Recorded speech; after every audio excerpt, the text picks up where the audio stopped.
안녕하세요. 바른투자연구소입니다. 오늘의 주제는 결국 이 공식 하나로 설명됩니다. 부가 뭔지 생각해보면 너무나 당연한 내용이죠.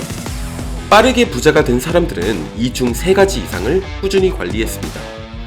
부자들만 알고 있는 부의 비밀, 하나씩 파헤쳐보겠습니다.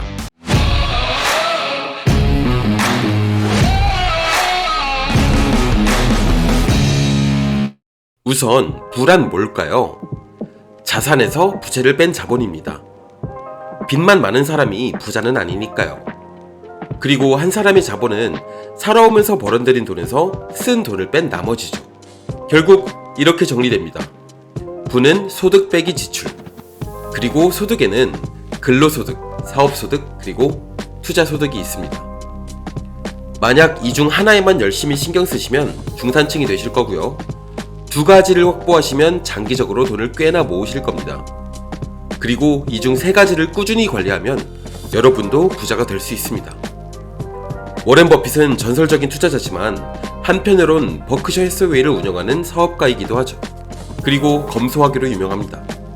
그는 4가지 항목 중 3가지를 관리하여 세계적인 부자가 되었죠. 그런데 여기까지는 누구나 할 수 있는 말이잖아요. 부자들은 여기서 한 발짝 더 나아갑니다. 바로 부를 시간의 관점에서 해석하는 거죠. 부는 일하지 않고 생존할 수 있는 시간과 같습니다. 아주 간단한 예로 모아둔 돈이 1억 있는 상태에서 어떤 소득도 없이 매년 2천만 원을 생활비로 사용한다면 대략 5년을 살 수 있을 것입니다. 반면 돈이 100억이 있는 상태에서 매년 2천만 원을 쓴다면 죽을 때까지 써도 돈을 다 못 쓰겠죠. 그래서 남는 돈으로 사치품을 살 수 있는 것입니다. 그래서 이런 물건들이 부자들의 상징이 되는 거죠. 자, 이런 관점에서 본다면 앞서 말씀드린 부의 4가지 요소의 본질을 알 수 있죠. 우선 근로소득은 현재 시간을 미래 시간과 교환하는 것과 같습니다. 현재의 시간을 고용주에게 팔아 돈을 버는데 돈은 곧 시간이니까요. 사업은 다른 사람들의 시간을 조직해서 나의 미래 시간을 확보하는 것과 같습니다. 직원을 고용하고 시간을 대신 사용하도록 해서 시스템이 돌아가도록 도움을 받는 것이죠. 투자는 시간이 대신 일하도록 만들어서 또 다른 시간을 버는 것과 같습니다. 돈이 돈을 벌어오는 것이 곧 투자니까요. 지출은 지금까지 축적된 시간을 사용하는 것과 같습니다. 당연한 이야기겠죠? 그리고 이 상태에서 하나씩 깊게 들어가 보겠습니다. 근로소득은 마치 밑 빠진 독에 물을 붓는 것과 비슷합니다. 현재의 시간을 써서 미래의 시간을 벌어들이는 그 순간마저도 시간이 가고 있거든요. 그래서 벌어들인 시간의 일부를 아껴서 불려놓지 않으면 이후에 일을 못하게 되는 순간 삶의 기반이 흔들릴 수 있습니다. 대부분의 사람들은 이 근로소득을 높이거나 유지하기 위해 오랜 노력과 시간을 바칩니다. 학생들이 열심히 공부하는 것도, 직장인들이 매일 성실하게 출근하는 것도, 그리고 직장에서 각종 스트레스를 받지만 참고 다니는 것도 결국은 모두 같은 맥락입니다. 그럼에도 근로소득은 중요합니다. 대부분의 사람들은 물려받은 것 없이 시작하기 때문에 이 소득을 바탕으로 생활하고, 투자하고, 부업을 시작합니다. 그렇기에 근로소득은 부의 출발점이 됩니다. 하지만 나이가 들수록 다른 소득의 비중을 점차 높이고 근로소득의 비중은 계속해서 낮추어 나가야 합니다. 다음으로 지출입니다. 대부분의 돈 관련 책들은 무작정 절약하라고 말합니다. 하지만 이것도 한계가 있습니다. 대부분의 부자들은 돈을 아끼지만 돈만 아낀다고 부자가 되는 건 아닙니다. 예를 들어 어떤 사람은 스타벅스 한 잔을 아껴서 그 돈으로 투자를 하라고 하지만 그게 핵심이 아닙니다. 그 커피 한 잔으로 인해 쌓였던 스트레스를 해소할 수 있다면, 그리고 삶의 여유를 되찾고 삶의 큰 방향을 그릴 수 있다면 그 지출은 충분히 의미가 있는 것입니다. 아껴 쓰는 것에만 집중하면 작은 틀 안에 갇혀버립니다. 마치 수족관에 사는 상어처럼 더 큰 세상으로 나아가지 못하는 것이죠. 그러니 소득을 추가로 만들어서 하고 싶은 소비를 하겠다고 마음먹어보세요.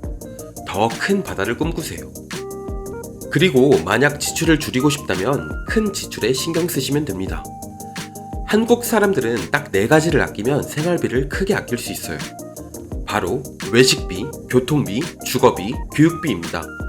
가치관이나 필요에 따라 달라지겠지만 이 4가지 지출만 잘 관리해도 큰 돈을 아낄 수 있습니다. 특히 외식의 비중이 높으니 외식부터 조금씩 줄여보시는 건 어떨까 싶네요. 세 번째, 사업소득입니다. 이건 다른 사람들의 시간을 조직하여 나의 현재 시간을 확보하는 겁니다. 돈을 벌어다주는 시스템을 소유하는 거죠. 초반에 시스템을 만들 때는 일반적인 노동보다 더 많은 시간과 자본을 투입해야 하고 리스크도 높습니다. 하지만 일단 시스템이 안정되면 그 이후로는 시간을 거의 들이지 않고도 돈이 주머니로 들어오죠.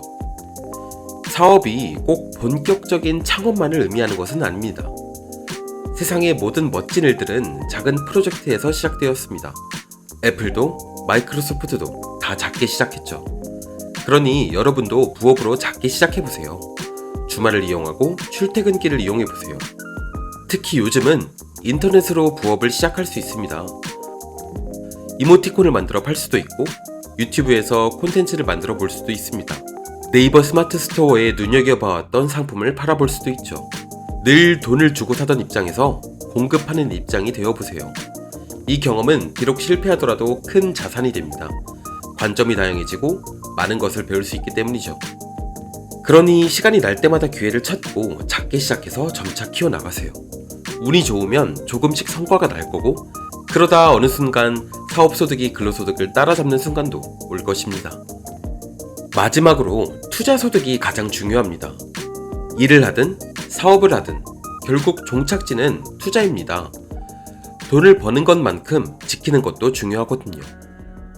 그리고 투자는 시간만 충분히 주면 어떤 소득보다도 만족스러운 돈을 벌어다 줍니다.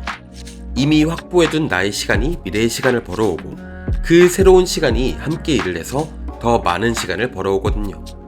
이것을 복리라고 하죠.